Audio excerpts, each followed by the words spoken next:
শীতকালের কুয়াশা দেখতে কার না ভালো লাগে। তো দেখো, আমরা সকাল সকাল একটু রাস্তায় বেরিয়েছি। রাস্তায় কোনো গাড়ি নেই, কোনো মানুষ নেই, একদম কুয়াশা ভরা রাস্তা। চারিদিকে দেখো কত সুন্দর কুয়াশা, দেখতেও যেমন ভালো লাগে, ঠান্ডাও লাগে প্রচুর। তো আমি কিন্তু বেশ কতদিন থেকে রাস্তায় আসিই না। আজকের গুড মর্নিংটা ছোটো মেয়েকে দিয়েই শুরু করলাম। গুড মর্নিং বন্ধুরা, তোমরা সবাই কেমন আছো? আশা করি তোমরা ভালো আছো, সুস্থ আছো। তো বন্ধুরা, আমরা সকালবেলা রাস্তা হাঁটতে এসেছি। আজকে আমার সঙ্গে আমার দুই মেয়েও সকাল সকাল উঠে পড়েছে। ওঠার পরে বলছে চলো মা, আজকে রাস্তায় একটু ঘুরে আসি। তো দুই মেয়েকে নিয়েই চলে গেলাম রাস্তা হাঁটতে। আর আজকে ছোটো মেয়ে মানে ক্যামেরার সামনে এসে এভাবে ফার্স্ট টাইম কথা বলল। তো ও কিন্তু ক্যামেরার সামনে আসতে ভীষণ লজ্জা পায়। আর ওর দিদি ওকে বারবার বলছিল, আর ওর দিদি কিছু ওকে শিখিয়ে দিচ্ছিল। আর ও তো আমাকে দেখেই মাঝে মাঝে, মানে ভিডিও করা এভাবে। আর বড় মেয়ে তো মাঝে মাঝেই কথা বলে, তোমরা তো জানোই। আর বড় মেয়েকে তো দেখোই মাঝে মাঝে। তো তোমাদের সঙ্গে কথা বলতে বলতে আমি উঠানটা ঝাড়ু দিয়ে এইদিকে চলে এলাম সামনের দিকে। এখন আমি এই লম্বা ঝাড়ুটাকে রেখে ছোট ঝাড়ুটাকে দিয়ে এই দিকেরটা ঝাড়ু দিয়ে নিচ্ছি। কেননা এই যে লম্বা ঝাড়ু দিয়ে ঝাড়ু দিতে দিতে এই শীত পড়েছে, তো ঝাড়ুটা ভিজে গেছে, এখন আর ভালো করে ঝাড়ু দেওয়া যাচ্ছিল না। তাই ওই ঝাড়ুটাকে রেখে এই ছোট ঝাড়ুটাকেই নিলাম। এটা দিয়ে বেশ ঝাড়ু দেওয়া যাচ্ছে। আর এই দিকের মাটিগুলো তো সব ধুয়ে নিয়ে গেছে, মানে বৃষ্টির জলে। এই দিকের জায়গাটা অনেকটা নিচে হয়ে গেছে। আর দেখো, গাছের গোড়া পর্যন্ত কিন্তু মাটি ছিল, বৃষ্টির জলে ধুয়ে সব নিয়ে গেছে, এখন গর্ত হয়ে গেছে। বাইরের কাজ শেষ করে মুখ হাত ধুয়ে আমি ঘরে চলে এলাম। এই যে ঘর, এই বিছনাটাকে গোছানোর জন্য। আর শীতকালের বিছনাটা গোছাতে একটু টাইম লাগে। গায়ে দেওয়ার জন্য কম্বল, ব্ল্যাঙ্কেট এগুলো নিয়ে থাকি। তো অনেক কিছুকেই গোছাতে হয়, তো তাই একটু টাইম লেগে যায়। আর গরমকালে সেরকম টাইম লাগে না, শুধু মশারিটা ওঠালেই শেষ। আমি সকালের কাজ অনেক দিন থেকেই তোমাদের সঙ্গে শেয়ার করি না। আজকে আমি অনেক দিন পরেই এই যে সকালবেলার বাসি কাজ একটু শেয়ার করলাম। আমাদের তো এগুলা রেগুলারের কাজ, মানে আমাদের প্রতিদিনই সকালবেলা এগুলা কাজ করতে হয়।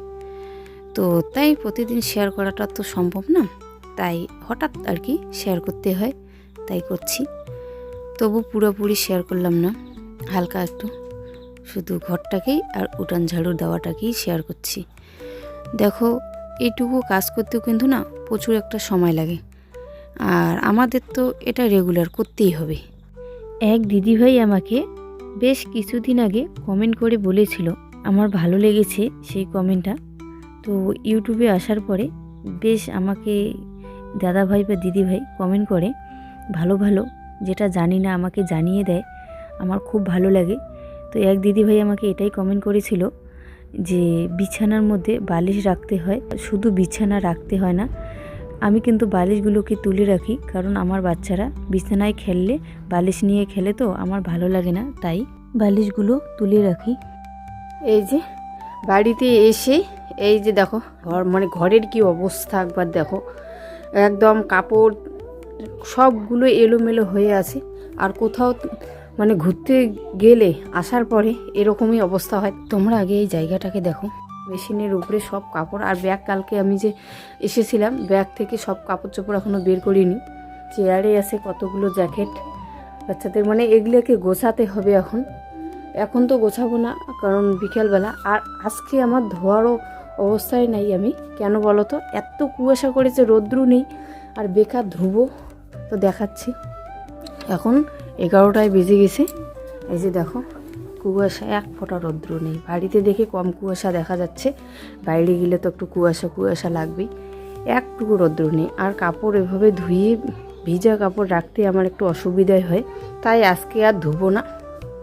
দেখি কালকে অল্প অল্প করে তো ধুইতেই হবে। আগে কাপড় চোপড়গুলো আজকে বিকেলবেলা একটু গুছিয়ে নিব, তারপরে বাকি। এই যে আমি টাকুয়াগুলো সিদ্ধ করে নিয়েছি, বাবার বাড়ি থেকে যে গোল টাকুয়াগুলো নিয়ে এসেছিলাম কালকে, সেগুলোই সিদ্ধ করে নিলাম। টাকুয়াগুলো আজকে বানাবো। তোমরা তো জানোই আমার টাকুয়া সবজি ফেভারিট একদম। টাকুয়া খেতে আমি খুব ভালোবাসি। এগুলো কি রে? প্রসাদ কার প্রসাদ? ঠাকুরের। প্রসাদ দিছে ঠাম্মি। খাও। আমি প্যাকেটে করে কিছু ল্যাটা মাছ তুলে নিচ্ছি, তোমাদের দাদা ভাইয়ের জন্য রেখেছিলাম, তো এখান থেকেই কিছু তুলে নিচ্ছে আয়ুষের জন্য। জুইকে তো দিয়েছি, আর আয়ুষের জন্য কয়েকটা দেব।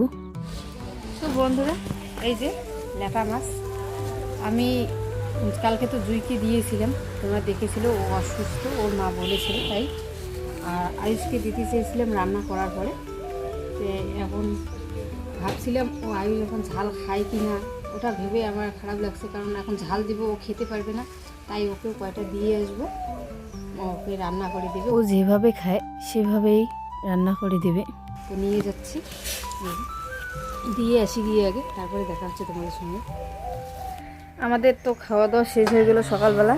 তো এই যে বালতি নিয়েছি, পাশুন নিয়েছি, এখন যাব মাটি আনতে। আমি একটা বাইরে উনুন বানাবো, আমাদের রান্নাঘরটা তো একদমই ছোট, তাই বাইরে একটা উনুন করব। আর আমি খাচ্ছি কালকের চকলেট, ভালো লাগে চকলেটটা, কফি গোল্ড। তো এখন যাচ্ছি মাটি আনতে, চলো তোমাদের সঙ্গেও শেয়ার করি। এই যে সবাই আমার পিছন পিছন আসতেছে। আমি এসেছি রাস্তার পাশেই, এদিকে এখানকার মাটিগুলো আমি খুঁড়ে খুঁড়ে দেখছি কোনগুলো মাটি ভালো। তো এদিকে দেখছি, এদিকে দেখছি, মানে উনুন করার জন্য এগুলো মাটি অতটা সুবিধা না। তো এদিকে খুঁড়ে খুঁড়ে দেখছি যে কোন দিকের মাটিগুলো ভালো, যে দিকের মাটি ভালো হবে সেখানকার মাটিকে নিয়ে যাব। এই যে এই মাটিটা ভালো আছে, এই মাটিটাই নিব। ওখান থেকে একটু সরে এসি, এদিকে দেখি মাটিগুলো বেশ ভালো, তো এখানকার মাটিগুলোই আমি নিয়ে চলে যাচ্ছি বাড়ি। দেখো রাস্তার পাশেই কিন্তু এসেছি। আমি এখান থেকেই 3-4 বালতি নিয়ে আসব, তারপরে উনানে হাত দেব। আমার আর এক বালতি আনলেই শেষ, তার এক বালতি নিয়ে আসি।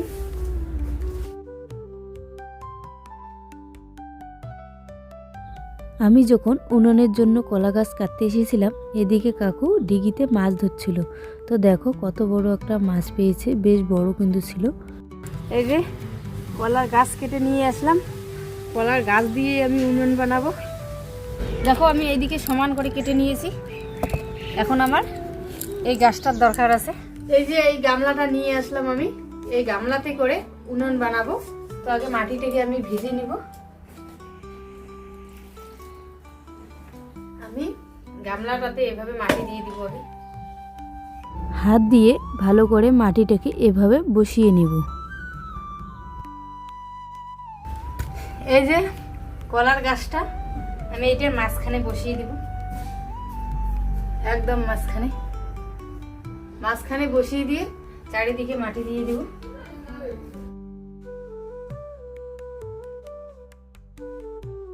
এভাবে একটু করে মাটি দিচ্ছি, আর হাত দিয়ে এভাবে ঠেসে ঠেসে নিচ্ছি যাতে ভালো করে মাটিটা লাগে। আমি গামলাতে করে ফার্স্ট টাইম উনান বানাচ্ছি, জানি না কেমন হবে, কারণ প্রথম বানাচ্ছি, তাই তোমাদের সঙ্গেও শেয়ার করছি। আমি যা করব সব কিছু তোমাদের সঙ্গে একটু শেয়ার করব, আমার এভাবে শেয়ার করতে ভালো লাগে। তো এইদিকে দেখো আমার মেয়ে একটা উনান বানিয়ে নিয়ে চলে এলো, সেটাই আমাকে দেখাচ্ছে। তো দেখো বন্ধুরা, এই যে আমার মেয়ে উনুন বানিয়ে নিয়ে এসেছে আমাকে দেখাতে। দেখো কেমন হয়েছে কমেন্ট করো। আমার দেখছে আমি বানাচ্ছি, আমার মেয়েও বানাচ্ছে, তো কেমন হয়েছে কমেন্ট করে বলবেন তো কেমন হয়েছে। খুব সুন্দর হয়েছে। তো বন্ধুরা, আমি শুধু উনুনটাতে মাটি দিয়ে দিলাম আজকে, আর যেটা 2 দিন শুকিয়ে নিব, তারপরে তোমাদের সঙ্গে দেখাবো। আর এই আমি কলার গাছটা কেন দিয়েছি বলো তো, এটা যখন উনুনটা শুকিয়ে যাবে তখন আমি মাঝে মাঝে এইভাবে এই যে কলার গাছটাকে এভাবে নাড়িয়ে দিব, তাহলে ভিতর থেকে গর্তটা করতে হবে না। এভাবে প্রতিদিনই আমি এভাবে নাড়িয়ে দিব, এভাবে একটু নাড়িয়ে দিব, যাতে কলার গাছটা ভালো করে না বসে। আর পরে কিন্তু এটাকে আমি বের করে নেব, আর পরে যে চিকন হবে, মানে গর্তটা যে একটু ছোটো হবে, তখন আমি হালকা করে কেটে নিব, তাহলে একটু বড় হবে। আর এটা দিলাম যাতে বেশি মাটিও না লাগে আর বেশি পরে খুঁড়তেও না হয়, তার জন্য। পরে আমি যখন এটা শুকিয়ে যাবে তখন আমি এটাকে আস্তে করে তুলে নেব। তো দেখো, বলো আমাকে কেমন হয়েছে আমার এই উনানটা। এখনও তো হয়নি, আমি আজকে এইটুকুই শেয়ার করলাম, আর পরে যেদিন বানাবো ভালো করে সেদিন তো শেয়ার করবোই। তা আজকে এইটুকুই শেয়ার করলাম, শুধু মাটি দিয়ে রাখলাম। যেদিন আমার এই উনানটা শুকিয়ে যাবে সেদিন আবারও বাকিটা তোমাদের সঙ্গে শেয়ার করব। আজকে শুধু মাটি দেওয়াটাই শেয়ার করলাম, আর যেদিন শুকাবে সেদিন তোমাদের পুরো উনানটা তৈরি করা দেখাবো। আমি উনানটাকে এখানে শুকাতে দিলাম, তো যেদিন শুকিয়ে যাবে সেদিন তো বাকিটা দেখাবোই তোমাদের সঙ্গে। তো দেখতে থাকো, শুকিয়ে যাক দুদিন। এই যে ল্যাটা মাছ ঝোল করেছি, এই যে কালারটা কিন্তু দারুণ এসেছে। আর আমার মেয়ে একাই একাই ভাত নিয়ে খেতে বসেছে, টাকুয়া সবজি দিয়ে খেতে বসেছে। আর এই যে এখানে একটু কাজ্জিকে দিব, সবাইকে তো কম বেশি দেওয়াই হয়ে গেছে, মানে দীপিকা কাজ্জি দিব। মাছ দিব তবে সরাও, খাইয়ে দেখ তো কেমন হয়েছে। কালার তো দারুণ লাগতেছে, দারুণ হয়েছে। তো ভালো ঝাল হয়েছে। না, এই যে খাওয়া দাওয়া করে চলে এলাম পিছনে। এই যে লঙ্কার চারাগুলো কালকে গাড়াই হয় নাই। এই যে দিদি হাসতেছে, কি জানি নাম, তেলপাড়ি লঙ্কা। তো এগুলো আজকে এই যে পিছনে গাড়বো। আর এখানে কি বীজ আছে দেখাচ্ছি, এই যে এগুলা লাপা শাকের বীজ, আর আছে পালং শাকের বীজ। তো এখানে দেই, ফেলি অল্প করে। আর ধনে গাছ তো ফেলার জন্য ভিজি রাখতে হয় ধনে বীজ, তারপরে ফেলতে হয়। তো ওগুলোকে আজকে এই যে সন্ধ্যারানী আসতেছে। আমি জমি বাড়িতে এভাবে শাকগুলো ছিটিয়ে দিচ্ছি, কারণ তোমাদের দাদা ভাই তো নেই, আমাকেই করতে হবে। আমার শাশুড়ি মাও কিন্তু আমার সঙ্গে এসেছিলো, দিদিও এসেছিলো। আর এদিকে পরে সন্ধ্যাও এলো, কারণ ওদের বাড়ির পিছনেই শাক ফেলতেছিলাম।